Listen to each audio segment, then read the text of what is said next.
This episode of the Dorking Out Show podcast is brought to you by the Rodney King Foundation. Can't we all just get along? And the letter T for Stop Killing People, you twats! Houston, flight is go. Mila, let's go. SPM. Safety contact. From Assignment X, Amalgamated Storytelling, and with SoniaShow.com, It's Dorking Out with Christopher Allen Smith and Sonia Mansfield. Welcome to episode X3 of Dorking Out, a podcast for people who like to dork out about stories and the stories in pop culture that we love. That means movies and TV, books and podcasts and everything else. With me today is my professional writer, co-host, and author of The Sonia Show, Sonia Mansfield. Hey there. Hey, buddy. And with me today is my co-host, Emmy Award-winning, I'm going to mess it up every time. That's right. Emmy Award-winning filmmaker and nerd author, Christopher Allen Smith. That's right. Every time you mess it up, you have to redo it, so you have to say Emmy twice. Damn it. That just feeds my ego, along with everything else. But first, usually this is the part of the show where we would start with the headlines of the week. But in light of everything that happened yesterday in Orlando and, you know, the national conversation about everything that Orlando seems to have sparked off, we thought we would start the show with a little bit of respect, a little bit of moment of pause and contemplation about kind of where we are and how we're processing this. That is always the problem with a show centered on the relative frivolity of, you know, fictional stories and pop culture. Sonia, did you have any thoughts on kind of what's going through your head? Or? Yeah, it's really hard to think about anything else and talk about anything else. This is kind of just hanging over all of us, as it should, by the way, as it should. We should all be thinking about it and dealing with it, and I was kind of wondering how you process it. I would like to know how our listeners process, but I'm also asking you, how do you deal? You know, I used to be a voracious news consumer, you know, back when I was going in college and that kind of thing. And I still read a lot of news, but I think after September 11th, I just really got into a lot of news and finding out about a lot of stuff and making sure that my media diet was wide and as deep as I could make it. And to be honest, that was kind of rough. You know, it's a situation where it's good to know a lot of the context. It's good to be able to talk about stuff and think about the different issues. But for the past 15 years, this has not been the best decade and a half. Right. You know, and I think, these instances are kind of happening with such regularity or such frequency. You know, it's either Paris or Brussels or ISIS or Mumbai or San Bernardino or now, you know... Or Sandy Hook. Or Aurora or, I mean, you know, here we are just mentioning things off the top of our head. Of course, I didn't mention the Iraq War or Afghanistan or the Taliban. So here we are talking about stuff just off the top of our head, and it is a laundry list, a march of horribles. And I got to say, since, you know, in the last couple of years, I've kind of stepped back a little bit, not so much from news, but just drinking in everything on the first day or two of a tragedy. It's misery making. It's, you know, one, it's misery making. And two, and this is one of the things I wanted to talk about, is a lot of the information that comes out in the first 48 hours is just not good. Right. One of the other podcasts that I listen to is called On the Media from WNYC, and they've created kind of a breaking news consumer handbook of things for people to keep in mind when a big breaking story happens. You know, and I found it to be very useful and very helpful, you know, one, not to go off on any wild goose chases when it comes to facts, but two, for most people outside of government and outside of policy making centers or something, if you get into some big heated argument with your neighbor up the street about, what the real causes of Orlando are or any of these other things, two people yelling over Facebook, which is all I've seen. Exactly. Or it's just been nonstop. Yeah, or two people hollering through Twitter at each other. It's not going to solve anything. It's not going to make any difference. It's not going to, and that is one thing that I've been kind of careful to just stay out of the, I think that is one of the, we've talked in previous episodes and also on the Pop Show that we've been on before about kind of the, just almost the professional outrage machine. Right. That the internet is kind of turning into. And one of the things that's bad about it is, you have a situation like, the gorilla in Cincinnati. Oh, yes, right. Or exactly, 2 weeks ago it was, oh my God, it's all over Facebook. And now you look at it and it's like, really? This is what we were paying attention to? Right. This is the, so when you kind of need real outrage or need authentic whatever, people are kind of exhausted or already at their wits' end about, what this reality show star said on Twitter that might have been racially insensitive or whatever. Right. So when something that's really, truly worth outrage comes along, it's, it's difficult. Yeah. To get back to the it's hard to take someone seriously when they've been upset and angry and lashing out over an all-female Ghostbusters. Exactly. That's right. Even though that's a horrible travesty that we will all discuss later. No. Just kidding. It's probably just a mediocre movie. But anyway, so getting back to the Breaking News Consumer's Handbook. Serious, respectful. That's what we need to do. Some of the Keep things it together. That's right. Some of the things that it advises us to do is, one, in the immediate aftermath, news outlets will get it wrong, which is, holy cow, very true. 2, don't trust anonymous sources. 3, don't trust stories that cite other news outlets as the source of their information. 4, there's almost never a second shooter. This is true. 5, pay attention to the language the media uses. We are getting reports. We are seeking confirmation, which means they don't have it. News outlet has learned means it has a scoop or is going out on a limb. Looking for news outlets close to the incident, or look for news outlets close to the incident because they'll probably have better stuff. Compare multiple sources. Big news bears out the fakers and photoshoppers. Big news brings out the fakers and the photoshoppers. And beware of reflexive tweeting. Yeah, I've been guilty of this. Mm-hmm. I think a lot of people are. Yeah. Thankfully, I'm awful at tweeting and Facebook, so I haven't done this too much. But a lot of this stuff rings true. Like I remember in the first day or two, the first hours of September 11th, there were all these rumors of, like a bombing at the State Department and all this other stuff that, right. In the days it came out, none of that stuff really happened. And in a weird way, it brings up a lot of conspiracy theories because you hear something on the day that it happens, and when it turns out that was just, crazy rumors and stuff that somehow got onto the air, people, the people who are disposed to conspiracy thinking go down the whole rabbit hole of, well, they said this and it turned out not to be true, and maybe this other stuff but maybe it is true, but maybe it is, and it's just turns into just ridiculous nonsense. And then, like with Oklahoma City from 20 years ago, there was supposedly a second guy there involved. Supposedly, wasn't there some, not with Sandy Hook, but with San Bernardino, there were rumors that there was another shooter that was theoretically still out there somewhere. I think that's true. That turned out not to be true.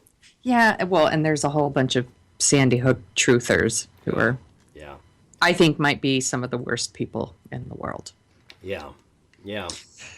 So, and then you get and that's the other thing is you get a lot of people on Facebook in the days, they're scared of gun control, or they're scared of terrorists, or or they're frustrated with continued gun violence. So everybody starts running up the flag of the thing that they believe the day before the tragedy happened. Right. And it just turns into a total, You can't have a monkey show. dialogue. Yeah, you can't have a For sure. dialogue. And so I guess what I do is I'm at the point now where I try to process it very slowly, just step back, see where we're at.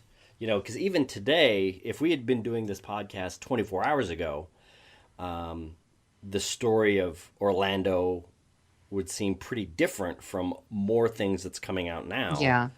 And I'm sure there's going to be, a week from now, it'll look completely different. And there's a lot of the times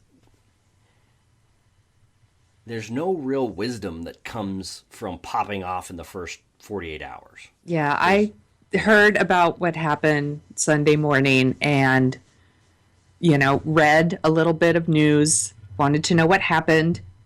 And then I kind of just took a step back, turned off the computer, wasn't really checking my phone. Yeah. Spent the day with my family and friends. That's how I like to deal. Yeah. Like, I spend time with the people I love, and then when things like this happen, and sadly it's happening more and more often, I feel really helpless. Yeah. And it's just like the most awful feeling. And very often I go online and I donate money to a cause that furthers what I think. Yeah. And, sign a petition, write a letter. When I say letter, I mean email to, a congressperson expressing my concerns, things like that. It makes me feel less helpless. Yeah. Yeah. That's the thing is I think. Or you could donate blood, by the way. That's right. That's a really good thing to do too. That's good too. Yeah. I think I'm kind of in the same camp where I just kind of want to, it is very tragic. It is but for most of the people that are not directly affected, there is kind of a feeling of helplessness. And I think one thing that we can do, maybe this is me in denial or avoidance, or maybe this is the way to go, is not add to the stress, not add to the yelling, not add to the pain and the craziness, and, don't feed the fire.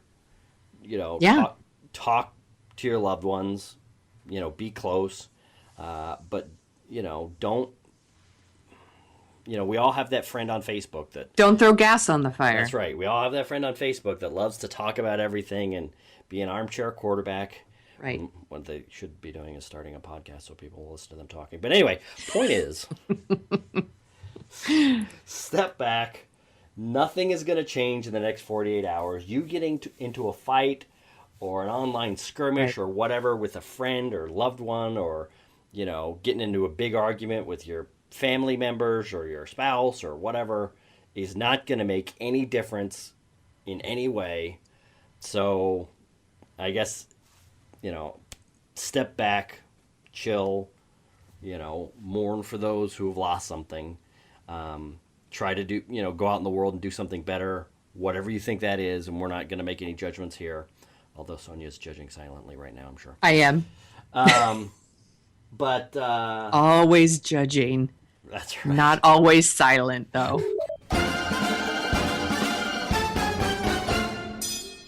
So on today's slightly abbreviated show, given the opening, we are going to have two topics.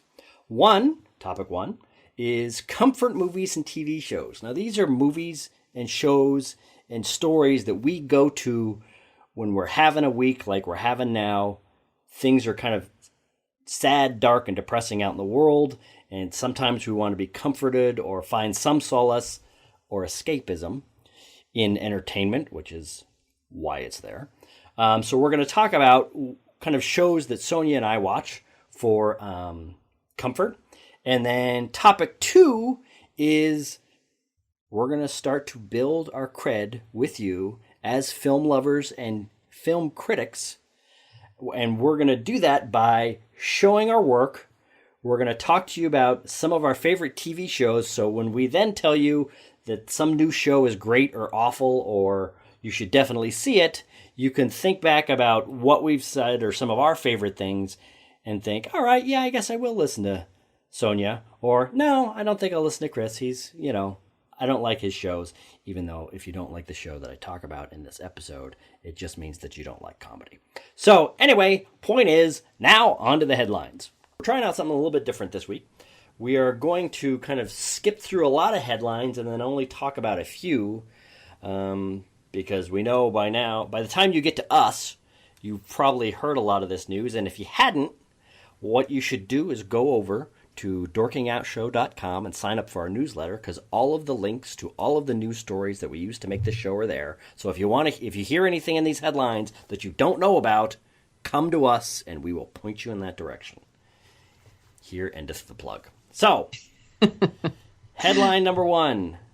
The Shield might be revived at FX. Okay, so I have mixed feelings about this one. All right. Because I really love The Shield. Thought it was an awesome, awesome, awesome show. I thought the ending was really great.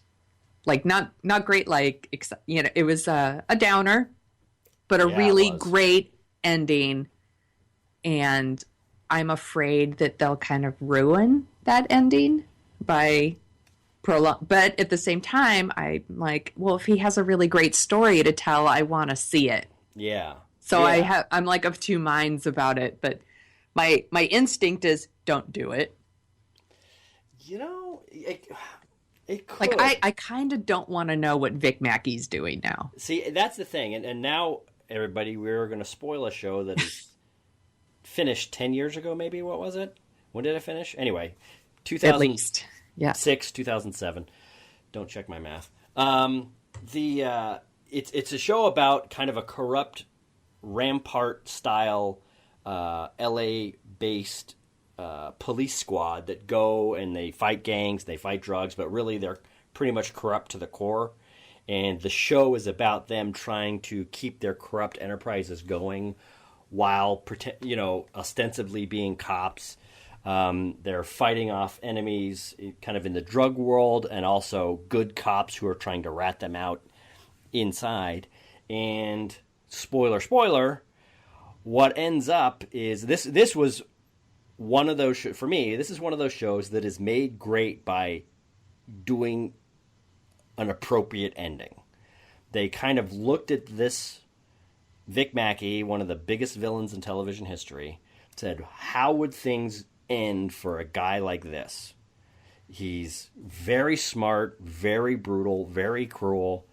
What would he do? And what he does is he turns state's evidence, gets blanket immunity, tricks some prosecutors who don't know him, and they give him blanket immunity, confesses to everything. And it's a long list. And it's a huge... And what's funny is they think he's just going to confess to one thing, but they say, okay, we're going to give you, blanket immunity for what you tell us in this one interview. And what he does is basically keeps him in there for hours on end. I mean, he details everything he did on the show. Yeah, and he basically says, I did this, I did that, I did this, and he rats out all his other partners. So all his partners in crime... Who've been supporting him this whole time. Right. Either go to jail or, one of them commits suicide, but before he commits suicide, he takes his family with him. And it's unbelievably heartbreaking, unbelievably sad. But we hear these stories where the dad kills the family and then kills himself. And you kind of wonder, like, oh my God, how would that ever happen? That's just, here you actually see, oh, this is the kind of a situation that guy's in. Here's what he's doing. He's already kind of on the edge. Well, the wife kills herself. Does she? Yeah. Anyway, uplifting episode of the Dorking Out Show right now. Anyway, so it ends with this unbelievably horrid ending that you would expect for people that live their lives like this. But Vic Mackey gets off scot-free. Yeah, but he gets a desk job. Oh, yeah, exactly. Well, yeah. And he has to sit at that desk like for 8 hours a day, Monday through Friday, basically. Yes. Or he somehow like loses his immunity or something. I forget. It's something to that effect. That's right. And but it's let's like, not pretend so like that's any kind of punishment. right. Well, what they're trying to say is like a desk job for Vic Mackey is like a prison, is what they're trying to say. That is isn't. true. It isn't. That is true. They did try to spin that, and I thought that was one of the weaker points. But anyway, point is, taking a character like this that is so rich and deep and complex and crazy and whatever, and projecting them. I mean, this is, for me, this is the kind of series that you want to revisit, that you want to come back. Frankly, I think a revival in this instance where you end a series and then 10 years later pick back up, and 10 years after that pick back up, kind of what Richard Linklater is doing with the Before Sunrise trilogy, or series. Apparently he and Ethan Hawke and Julie Delpy are going to be doing one of these every 10 years until they can't do it anymore, which I think is just fascinating. It is. I really am kind of excited about it. I mean, I keep, in a weird way, I keep hoping they'll do this with The West Wing. There are certain kinds of series that you could dip into them every decade for a couple of seasons. I don't know if I want to spend more time with Vic Mackey, though. That's true. That's true. It could be a kind of a Godfather 2, Godfather 3 situation, where in order to really wring out what would happen with a character like that, because I'm sure he'd go to the desk job for a couple years, and after a while he'd start itching again. He'd start... Well, it ends with him maybe already leaving the desk job within like an hour. That's how it ended. So who knows? So we'll see. So yeah, the part about us saying that we're going to abbreviate the headline news part is failing miserably. Failing miserably. All right, so we're going to go through this next one. Larry David says a new season of Curb Your Enthusiasm may be on its way. That's great, but I am just kind of, whenever it comes, and I am content to wait and see. Next headline: Battlestar Galactica movie reboot finally moving forward? The answer could be yes. It looks like they've hired another writer for the much-delayed development hell Battlestar Galactica big screen reboot. A couple years after Ron Moore's groundbreaking Battlestar Galactica reboot on television on Sci-Fi came to an end, Bryan Singer and his cohorts were supposedly developing a Battlestar Galactica big screen movie that never came to pass, and that it looks like Universal is looking to do a big screen franchise with the Battlestar Galactica property. And I have to say, as much of a diehard fan of Battlestar Galactica as I am, and I think that show did a lot of important and impressive things for genre storytelling, I don't really mind if they do it. If they want to reboot it, it's going to be a different thing. It's going to be a different animal. It's not going to continue the show or continue that theme. It's going to do something different. And if they want to do it, fine. That's their money. It's their money. It's their property. And I think that is one of the things, and this is always kind of a persistent theme with that is kind of a persistent theme with a lot of this stuff. A lot of these remakes is it going to be a for money remake, or is it going to be we're going to take this property and do something different remake? Right. They need to give it their own twist. Right. And it looks like they might be kind of going that direction. And if they are, more power to them. We'll see. I would kind of like to see that universe on the big screen, but like I said, we'll see. No articulate thoughts or impressions here. Nothing intelligent to say other than, yeah, I guess we'll find out. So, quickly, good job. That's right. So quickly, to finish off the headlines, is Mel Gibson developing a sequel to The Passion of the Christ? The Passioner? of the Christ? The answer is yes. You'll have to follow our links. Is 2016 the year the sequel died? A lot of big sequels are coming out and tanking hard. Neighbors 2, I think. The Alice in Wonderland crashed and burned.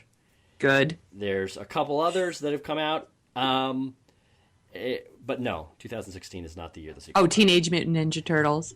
Did that crash? Oh, that did. It didn't make near the money they wanted it. Well, that's right. So, all right, maybe. There you go. Maybe we're going to burn off some of these sequels and get some more original big screen movies. But sequels are going to be here forever.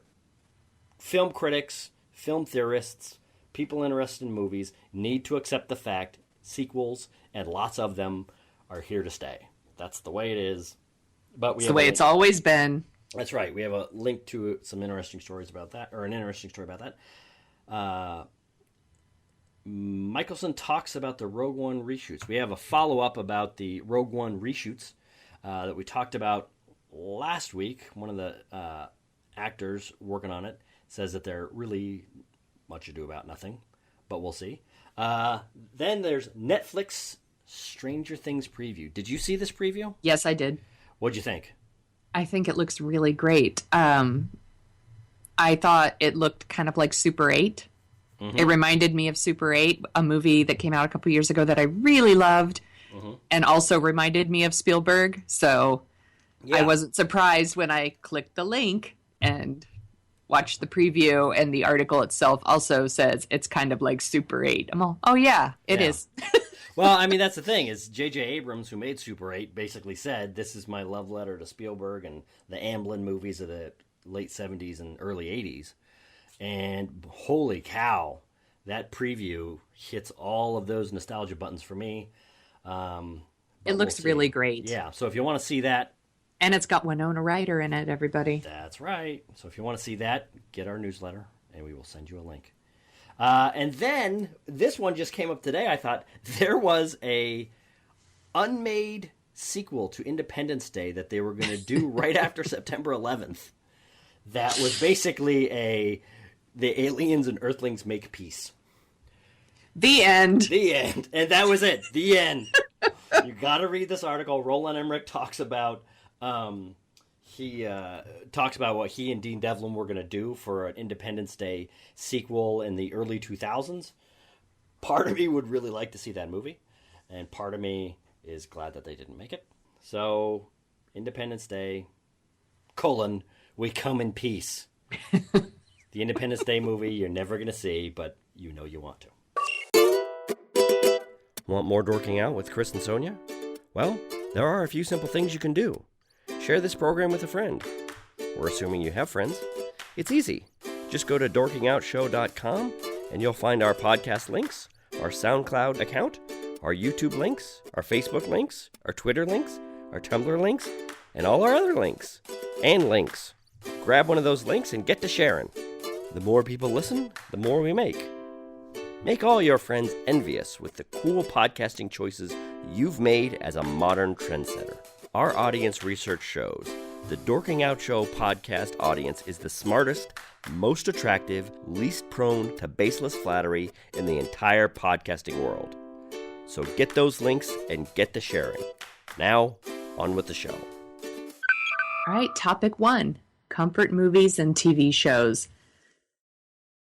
Keeping in mind everything that happened, we decided it would be a good idea to talk about what we like to watch when we need some comfort, when we're super down, when we're sick, when we need something to make us feel better, something that makes us feel like we're covered in a nice warm blanket. So, Smith, what do you watch? Do you have a long list of things you like to watch? Well, kind of. I kind of have a vibe. And at some point I kind of want to develop this idea because it keeps coming back to me, is I don't want to watch a really great movie or TV show. Like when I'm in this mood where I kind of feel beat up by the world and all that, I don't want to go and then watch like, Silence of the Lambs or Out of Africa or, right. a big, huge, gut-wrenching Oscar movie. But I also don't want to watch like reality TV show crap because that just makes me feel even worse. Like, look, having something like Orlando happen and then going and watching, Real Housewives, and you see these rich people just being mean to each other that's not good for the soul. Yeah, that's depressing on top of depressing. So I kind of go for. So there's sometimes I'm thinking that good movies are sometimes better than great movies, which seems weird, but like for me, and this is gonna blow my theory out of the water for a lot of people listening right now, like a Rocky 3 type movie, like it's kind of cheesy. I understand. It's kind of ridiculous, but it's kind of good, but it's not too good. You can laugh at it, but it's not so bad that you just want to do nothing but laugh at it. Or, that kind of mid-range thing where it's not too much to process, but it's not, and that it's got a little bit of a good feeling, or it leaves you up. I guess like an upper movie, like Inspiring or something. Like, I don't know, like The Right Stuff, even though all this stuff I just said. I would classify The Right Stuff as an unqualified great movie. That kind of, well, you know what? Maybe that's it. Maybe I'm into inspiring movies that kind of show that there's a better way to live. This other podcast I listened to called F This Movie has talked about comfort movies in the past, and they mentioned this a lot. Like, it's like mac and cheese. Mm-hmm. Like, it's so delicious, but it's not really good for you. Yeah. Exactly. Or like Seinfeld. I would say that Rocky 3 is probably in that category. Is definitely in that category. Like Rocky, that's the thing, is Rocky 3 is in that category. Rocky 4 I would say is in that category, even though there is a lot of cheese in there. You're going to throw a lot of Rocky movies on your list. Rocky 1 is not in that category. Cuz Rocky 1 is like a legit great movie with spoiler, he doesn't win. So it's not, it's uplifting, but it's not like rah great kind of thing, right? And there's a lot of movies, like Back to the Future. Even though Back to the Future is a perfect comfort movie. That whole trilogy is, but it's also a great movie. Well, see, that's the thing, is thematically, I don't know if Back to the Future is a great movie. Oh, I think it is. It is a perfectly made stopwatch of a movie. It's a perfectly made Swiss watch of a movie. And it's so much fun that there's no deeper, I don't think there's a lot of deeper underlying themes in that movie. It's just executed so well. Well, you know what? Maybe you're right. It takes something that is just good, but the execution was literally flawless. Right. So it kicks it up to the next level. Which, by the way, aspiring screenwriters, if you ever want to write a great screenplay, don't go to USC where they teach Back to the Future in the screenwriting class, because you don't want to spend all that money to essentially buy the screenplay to Back to the Future. Just go online, get the Back to the Future script, take it apart piece by piece, and you will see how a great script is written. That a lot of screenwriter friends. A little advice from your Uncle Smith. That's right. A little advice. A lot of screenwriters that I've heard talk and actually talked to say the Back to the Future script should be studied like the Bible. It is perfect. So yeah, that's kind of what I go to in these situations. Yeah. What other kinds of stuff do you watch? I have a few things I like to watch. So, number one is I think it's dorky. I like to watch baseball for all the reasons that James Earl Jones talks about in Field of Dreams. Now it's the one constant throughout the years. It's, that's right. It's part of our past. It reminds us of what once was good and could be again. All those things that he says. Those are the reasons I love baseball. I find it very comforting, and I'm a big baseball fan. Actually, yeah. What? Field of Dreams, another great comfort movie. It is. Actually, most Kevin Costner movies fall into this category. Yeah, I mean, I could watch Bull Durham any day. Oh, yes, Bull Durham. Yeah, so that kind of movie where it's well made, or big. Most almost all Tom Hanks movies that are not the great ones fall into this category. You can watch them, they're comforting, but they're not cloying. They're fun and good without being, sappy and schmaltzy. Right. Except for the Meg Ryan ones, but that's fine. On TV, I also like, for some reason, I really like to watch diners, drive-ins, and dives. Oh, okay. Well, just because it's mindless and it's just about food. That's all. But I got a question. Why do people give Guy Fieri so much guff? They love to rip on that guy. They sure do. Well, he kind of looks like a douche. Okay, maybe, granted. But what's he doing? He's going around saying, "Hey, what's this? What are you feeding here at this diner, or drive-in, or dive?"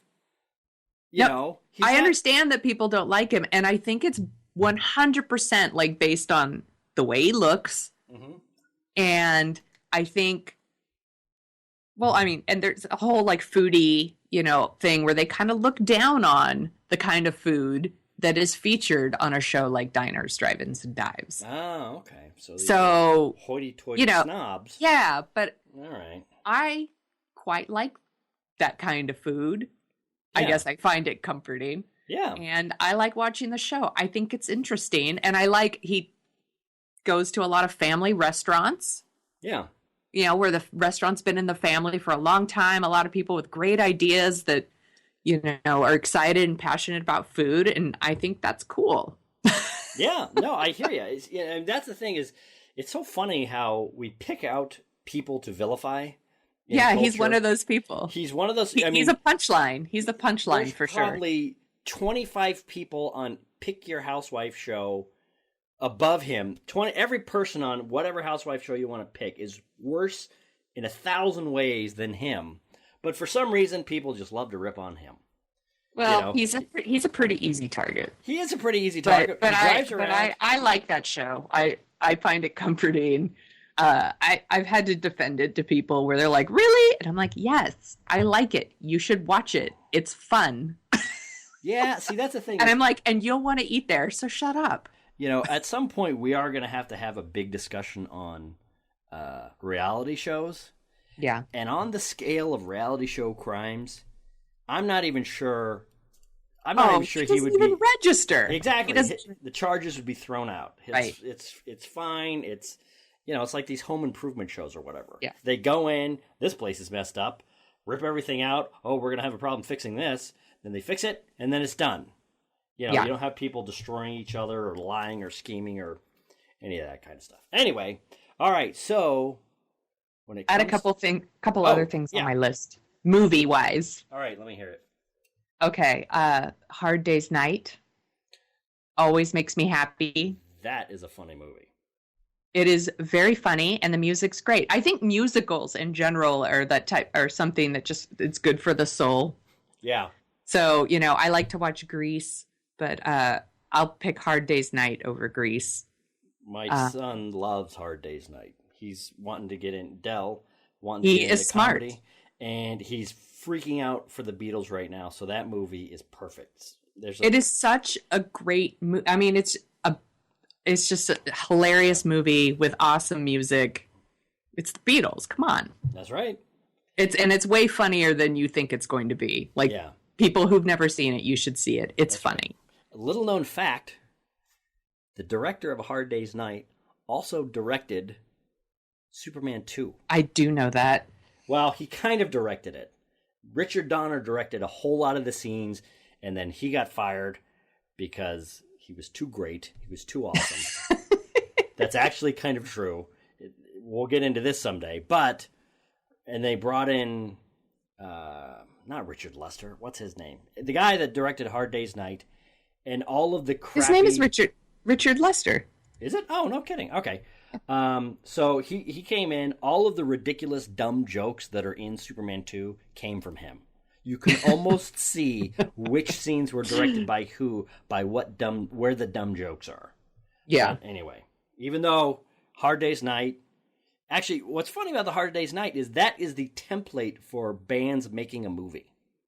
When any Spice World, when any big band gets big and hey, let's cash in on this and make a movie, they're all basically just rip-offs of A Hard Day's Night. But they're never going to be that great. That's right. Well, yeah, because they're not the Beatles. Right. And it's but on top of it, it's just an almost perfect movie. That's right. Yeah. So, Hard Day's Night. What else? Anything else?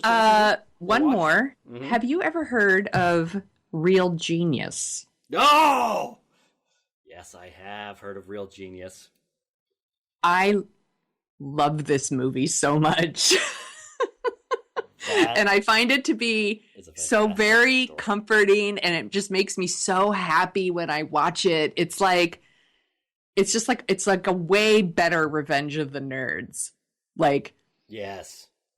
Revenge of the Nerds, by the way, watch it now. Have you watched it recently? No. Okay, it's a little date rapey, a little sexual assaulty there. It's like, it does not stand the test of time. Real Genius stands the test of time. It is still super smart, and it's just not mean. That makes me so happy because I watched Animal House with Dell because he's into Saturday Night Live and all this stuff, and that was one of the big movies that came out of that Saturday Night Live era.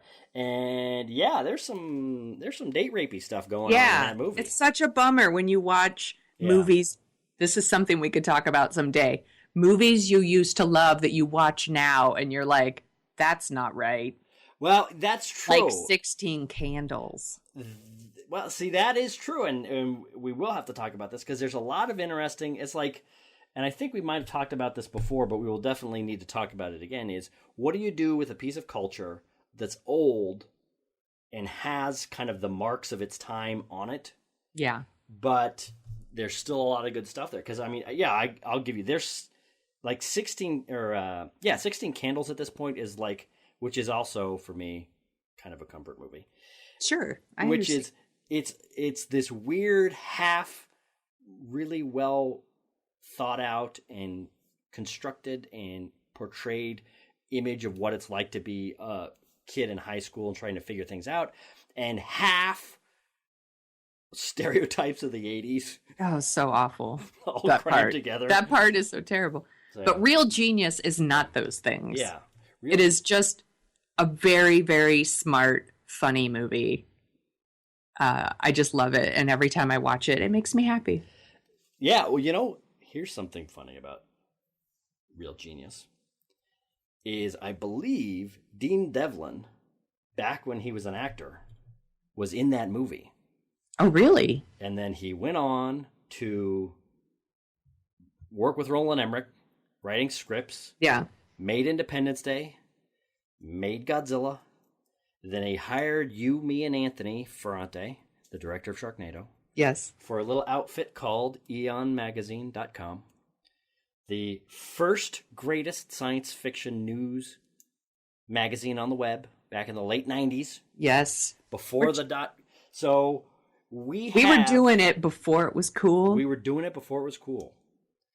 So yeah, Dean Devlin, who was in large part responsible for our geek cred, acted in one of your comfort movies. Who did he play? I don't know this. I don't know either. He's not a big character. Okay. It's like he's in there if you know to look, but he's and I think he has a couple lines, but he's not like Val Kilmer's, best friend. Which Val Kilmer? I know. Man, he had a couple movies in him. Top Secret is another fan-effing-tastic movie. Really fun. The perfect kind of comfort movie that we're talking about. But, now... Yeah, what happened to that guy?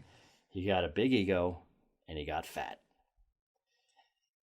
Well, there you go. That was one of his lines from Real Genius. That's right. The professor says, I want to see more of you around the lab. And he says, fine, I'll gain weight. That's right. You can do one of those things in Hollywood, but not both.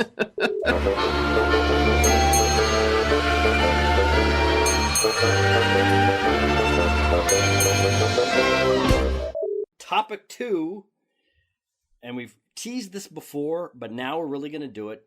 One of the things that we want to do in this podcast is talk about movies and give reviews of stuff that comes out, and we'll kind of have review segments and all that. But one of the things that I've always found is, you pick up a review from somebody and you read it and go, oh, okay, should I go see this movie that they're talking about, or should I go see the movie that they're not talking about? So you start flipping through their, previous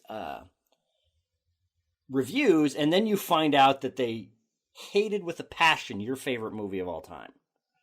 Or that's so heartbreaking when that happens. Exactly. So then it's like, why am I even listening to this person? So what we're going to do is, one of our recurring segments is going to be, why should I listen to you? Which is, we're going to tell you our favorite movies, our favorite TV shows, our favorite pieces of pop culture. So when we tell you, hey, you should really go watch the new Pixar movie, or, oh my God, you should avoid X-Men Apocalypse, which you should.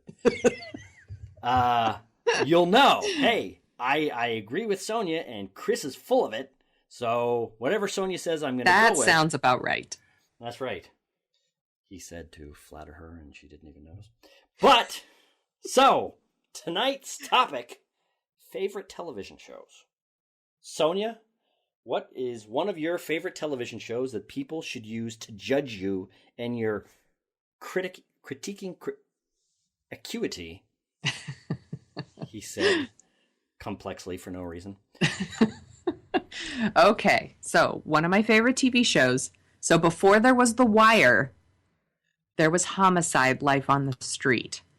It's written by David. Do you know Homicide: Life on the Street? It's a Somewhat. cop show. Yes, cop show. It was a police. You freaking out for it, and I watched it and I liked it. But I'll admit I was not one of the ground floor boosters for the show. I always loved this show, and then kind of rediscovered it in the early 2000s, and now own it all on DVD and love to watch it.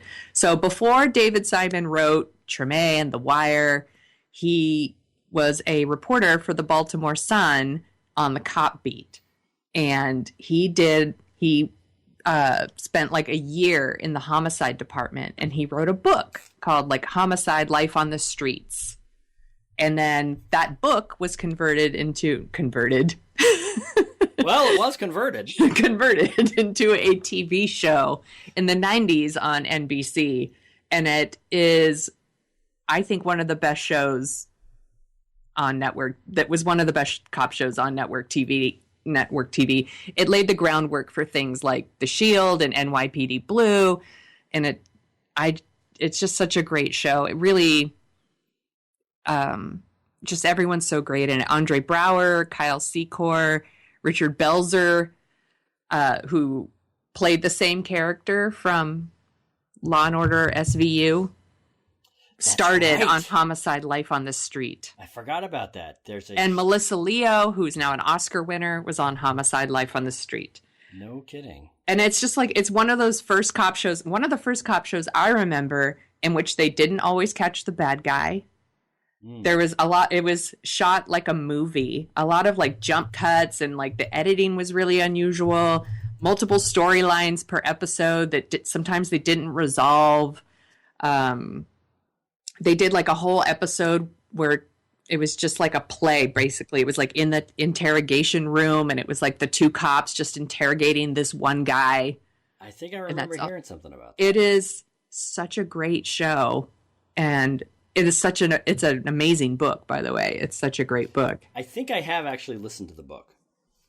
Yeah. And it was fantastic. And that might be a reason that I didn't really get into the TV show, because I kind of got interested in the book, listened to the book, and then it's like, all right, I got it. Yeah, the show was one of those things where, like, you know, a lot of film directors would come in and direct episodes, and they tried to do, it was always kind of low rated. It did make it for 7 seasons, but just barely. That's a pretty good run. Yeah, it was a pretty good run. I think it was one of those shows where NBC's like, we might win awards, so they kept it on the air, but it was low rated. Yeah, well, just a really terrific show, one of my favorites, and I think if you like things like The Sopranos or The Shield or NYPD Blue, like, you should watch Homicide: Life on the Street. That's right. I agree with you. And it's funny you should talk about low-rated NBC shows, because one of my favorite sitcoms, what I think of first, I think, when I think of the perfect sitcom, was another low-rated NBC show for a while, and that was Cheers. But after the Cosby Show and Family Ties took off in front of it, I think it was one of the lowest. I think rated it was sitcoms. I think it was the lowest rated. That's right. Lowest rated sitcom. Yeah, season 1, it ended the season, I think, as the lowest rated sitcom on television.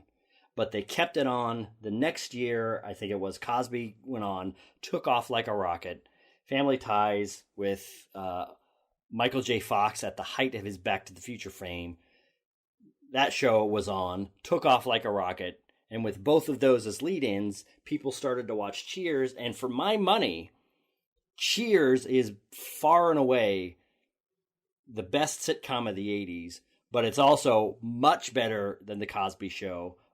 Light years better than Family Ties. Speaking of things that don't hold up. Right. Family Ties. Oh, my God. That show. I haven't watched it in a really long time. Just don't. I'm sorry, Alex P. Keaton fans. I'm sorry, Michael J. Fox fans.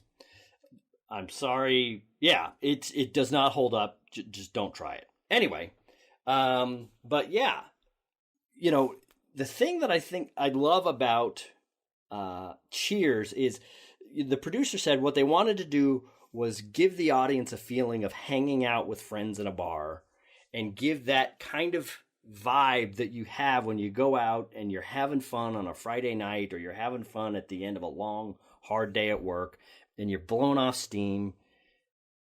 And having a show set at a bar is such a perfect engine.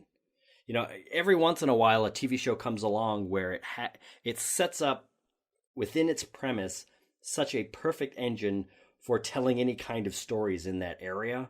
I mean, this is one of the things I like about, or I think is perfect about Star Trek, which is spaceship, crew on it, whatever kind of story you need to tell, they'll warp to that planet and you can tell your story.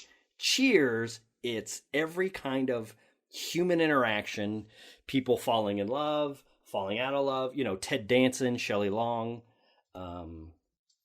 were in it. There's just a million people in that show. Frasier. It had such great characters. I loved Frasier. I loved Woody. Yeah. Funny. Yeah, that's the thing, is it had 4 or 5 characters that could have carried their own show. Kelsey Grammer's Frasier Crane being one of them. Right. Correct me if I'm wrong, but Frasier lasted longer than Cheers, didn't it? I think you're right.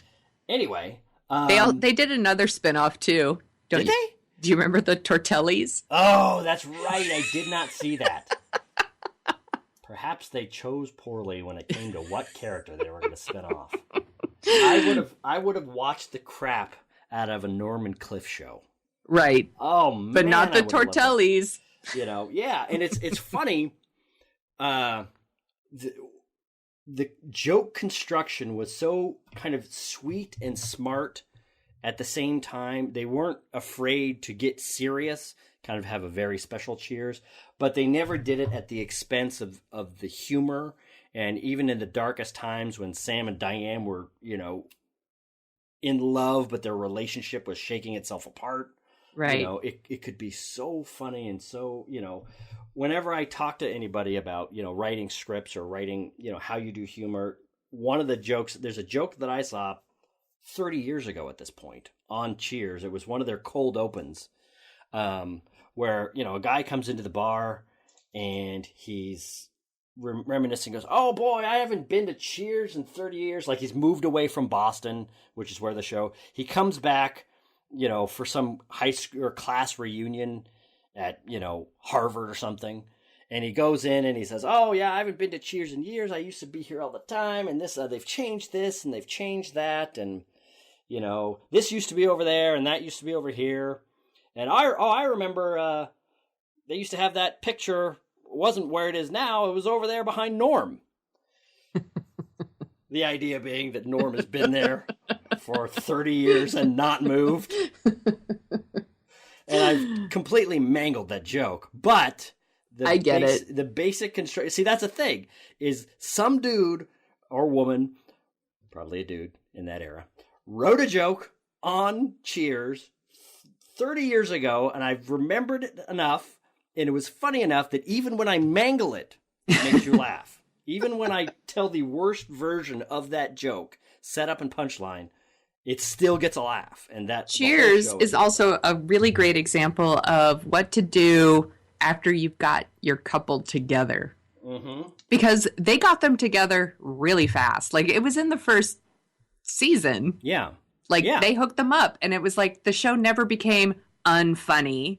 Yeah. Because they were together. Like, there's comedy to be mined in relationships. But yeah, so many shows and movies, too. Like, once they hook people up, they just don't try anymore, or they got nothing. Right. It's all about the start of a relationship and nothing at the after.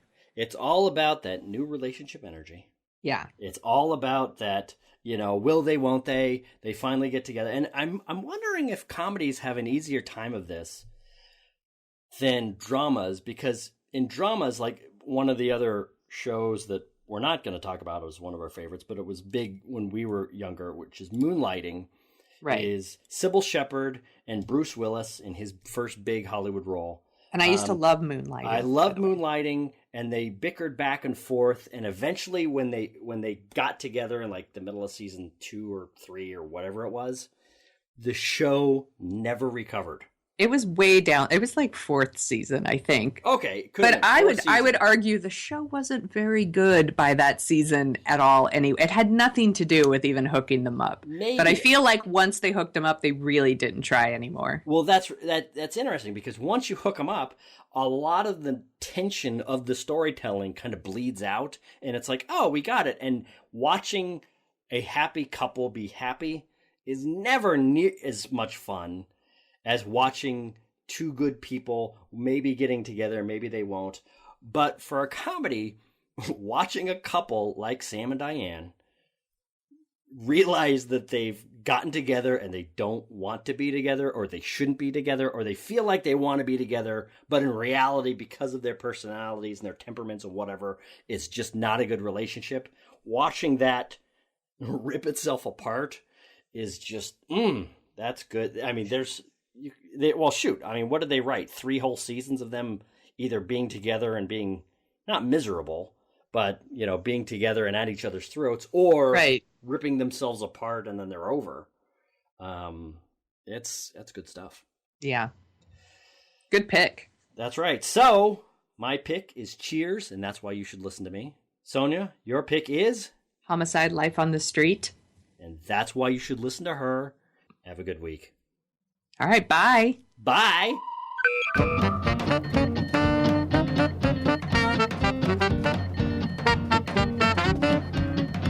The Dorking Out Show is on Twitter at Dorking Out Show, where you can find Chris at Jet Jurgens and Sonia at The Sonia Show. You can read about Sonia's random adventures at thesoniashow.com and track the slow and creeping progress of Chris's novel and his other hijinks at jetjurgens.com. You can find out more about the Dorking Out Show at dorkingoutshow.com. While you're over there, you can support us by giving us a review on iTunes. We have a handy-dandy iTunes link to whisk you right back to 2007, where you can leave your review and 5-star rating in iTunes. We'd do it for your podcast. Want to dork out even more? Well, you can sign up for our newsletter, where you'll get all the headlines we use as fuel for the show. That's it for this week. Thanks for listening.